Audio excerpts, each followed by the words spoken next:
Cada vez que empezamos una nueva temporada de animes, ya sabemos de antelación los animes que saldrán. Algunos buenos, algunos malos, algunos inesperados, pero luego hay otros que la gente espera con muchísimas ansias, y en este caso ha sido Oshinoko. Un anime espectacular que me ha dejado con la boca abierta. Los lectores del manga ya sabían que sería bueno, pero ha sido incluso mejor. Yo soy Saki y os presento Oshinoko, el que posiblemente sea el mejor anime del 2023 actualmente.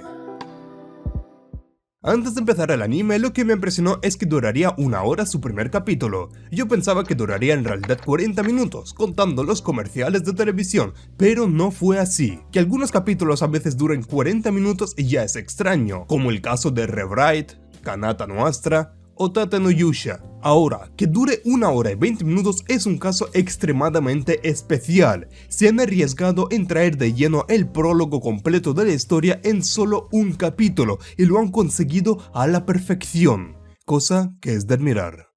Oshinoko no es una historia más, es la historia. Lo empecé sin saber nada de su trama. Es un anime que al principio hace creernos que tratará sobre idols, pero rápidamente nos damos cuenta de que no es así como tal. Tiene una trama muchísimo más profunda e inquietante. Desde el inicio nos hacen preguntas de ¿qué pasaría si renazco de nuevo? ¿Podría renacer en una buena familia? ¿Existe como tal la reencarnación?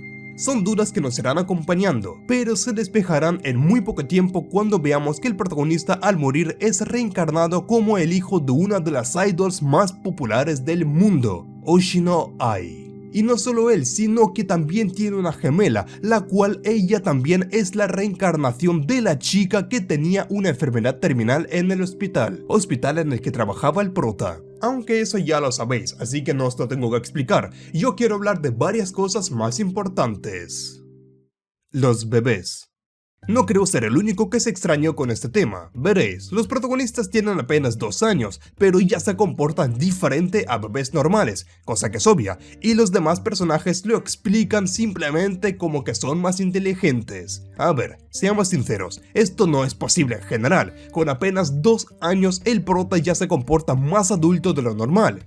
Por ejemplo, cuando el director del plató habla con el prota, que recordemos es un bebé, como adulto. Aunque le extraña al principio, luego sigue hablando como si el bebé tuviese que entender todo lo que le dice. Vamos, sigue siendo demasiado extraño. Ni aunque tuviera 4 años de edad, podría tener esa conversación. Y que sea un caso especial, sigue sin tener sentido alguno. Lo repito, apenas tiene 2 años, habla perfectamente, lo dejan pasar con la excusa de que es listo. A la madre o demás personajes ¿en serio no les parece algo fuera de lo común? Vamos, yo tengo 2 hermanos pequeños mayores que él y ni ellos hablan tan fluidamente. Ningún bebé de apenas 2 años puede hablar tan claro, pero bueno, yo simplemente lo quise comentar, no lo toméis como una crítica destructiva ni nada por el estilo. Eso no le resta puntos al anime, así que no os preocupéis. Simplemente me pareció curioso que a los demás personajes no les pareció más extraño de lo que debería. Pero Zack, es que el prota es adulto, normal que se comporta así y... Ya lo sé, Pepito, no soy tonto, es normal que se comporte más adulto porque el prota es adulto y es una reencarnación. Pero bueno, como dije, no importa, simplemente quise comentarlo,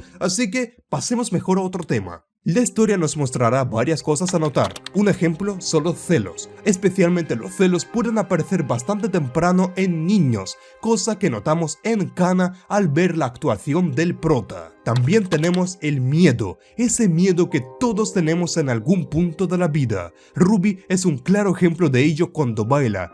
Tiene miedo de caerse, su cuerpo no reacciona como quiere y eso se debe a su triste pasado cuando se caía al intentar caminar bien en el hospital. Siempre se caía por muchos intentos que haga, aunque como cualquier miedo, ella pudo superarlo con un esfuerzo. Ahora hablemos de 3 puntos importantes.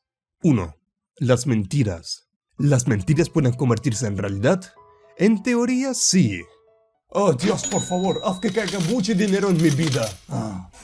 Sí, ojalá pasase eso en verdad.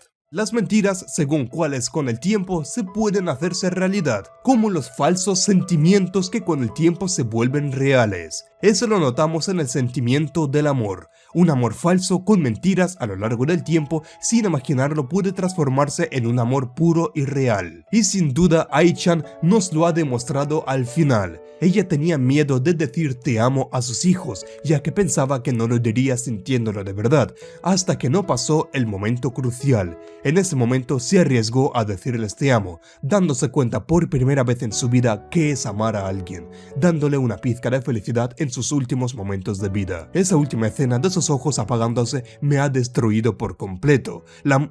Hostia, bro, voy a llorar. Ay. La muerte de Ai me ha tomado por sorpresa. Soy difícil de hacer llorar como tal, pero este anime con tan solo un capítulo casi lo consigue.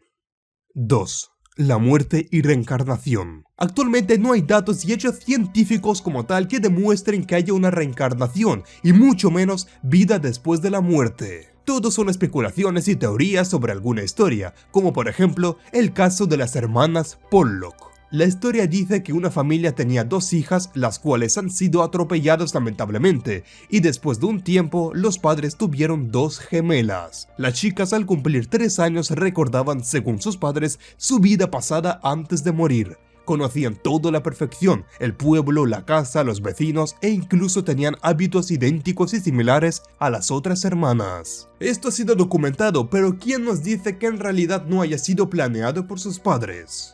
Digo, todo en esta vida es posible, y si la reencarnación en realidad existe, sería algo increíble. Soy sincero, también me gustaría renacer en algún momento teniendo todos mis recuerdos intactos. 3. La venganza. Si hablamos de venganza, todos y cada uno de nosotros ha sentido un dolor y furia explosiva en algún momento de nuestra vida. Sea por algún que otro motivo, todos hemos tenido las ganas de vengarnos de alguien, incluso algunos así lo hicieron. ¿Se habrán arrepentido esas personas? Quién sabe, seguramente algunos sí y algunos no, pero si tú eres una de esas personas, comenta tu historia en los comentarios, me encantaría leerlo. La venganza es lo que va a desarrollar el anime a continuación después del prólogo, con nuestro prota queriendo acabar con la persona que planeó todo para que Ai perdiese la vida. ¿Lo conseguirá o no? Eso ya lo veremos próximamente, pero me pregunto, ¿hasta qué punto la venganza es favorable? Porque en cierto modo también puedo entender los sentimientos del prota, y yo mismo seguramente sentiría una furia inimaginable si hiciesen algo así con mi madre. La venganza como tal nunca es buena. ¿Pero es eso cierto en realidad? ¿Cuál es el límite para una venganza? 1 hora y 20 de capítulo en un anime me han servido para tener más sentimientos diferentes que otros animes de 12 capítulos o más. Es un punto muy favorable, pocos animes han conseguido engancharme tanto como fue en el caso de Oshi no Ko. Este primer capítulo, aunque tenga la duración mencionada, ha adaptado perfectamente el prólogo del manga. Yo leí ese prólogo para poder estar seguro de lo que voy a decir, así que, en mi opinión, el anime ha superado con creces y por mucho el prólogo del manga. Ahora, ¿es Oshi no Ko el mejor anime del 2023? Actualmente puede serlo y le tengo mucha fe, aunque nos queda ver cómo se va a desarrollar toda la trama, ahí entenderemos qué tanto vale la pena. Recordad que aún estamos en abril y quedan muchísimos animes por salir a lo largo del año, pero si todo sigue sin nada espectacular, Oshi no Ko sí podría convertirse en el mejor anime del 2023 y deseo que así lo sea. Datos extra que me gustaría comentar. Ai-chan cuando ha comenzado a hablar me hizo darme cuenta al segundo de que su voz es la misma que la de Emilia de Re:Zero, al igual que la de Megumi de Konosuba y Takagi de Karakai Jojo no Takagi-san. La seiyuu, que es la actriz de voz, vale, por si alguien no sabe esa palabra, es Rie Takahashi, y creo que ha sido la opción perfecta para dar voz a Ai-chan.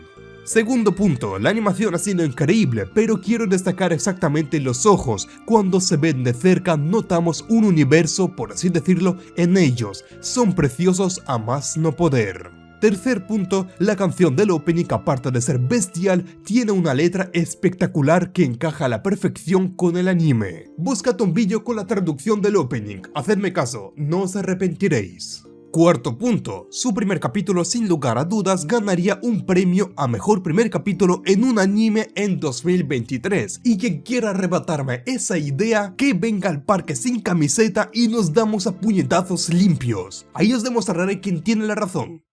Perdón chicos, creo que no, me puse alterado.